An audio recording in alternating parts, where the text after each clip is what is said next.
కృష్ణా జిల్లా గుడివాడలో ఎన్టీఆర్ స్టేడియంలో నేషనల్ స్కూల్ గేమ్స్ ఫెడరేషన్ ఆధ్వర్యంలో అండర్ 14 బాలికల నేషనల్ కబడ్డీ ఛాంపియన్షిప్ రేపటి నుంచి ప్రారంభమవుతుంది. ఎమ్మెల్యే వెనిగండ్ల రాము తెలిపినట్లుగా 27 రాష్ట్రాల జట్లకు అన్ని వసతులు ఏర్పాట్లు ఇప్పటికే పూర్తయ్యాయి. క్రీడాభిమానులు పోటీలను తిలకించి జట్లను ప్రోత్సహించాలని కోరారు.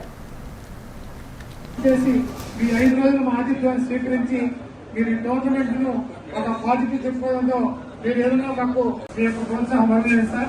ఎందుకంటే మాకు అన్ని విధాల సహాయ సహకారాలు ఇస్తున్నటువంటి ఎన్టీఆర్ స్టేడియం మేనేజ్మెంట్ వారికి కూడా ధన్యవాదాలు తెలియజేసుకుంటున్నాం.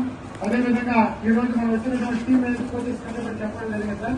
ఈరోజు 30th యానివర్సరీ బిలౌడ్ రేపు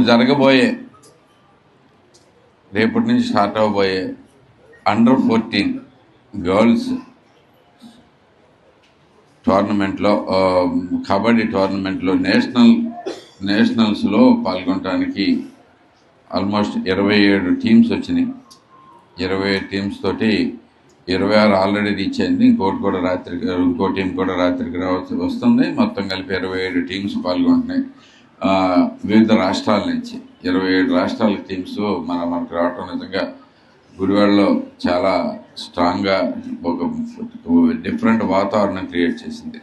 ఆల్మోస్ట్ ఇక్కడ అనేకమైన క్రీడల్లో మన ఈ ప్రస్తుతం ప్రజెంట్ మేనేజ్మెంట్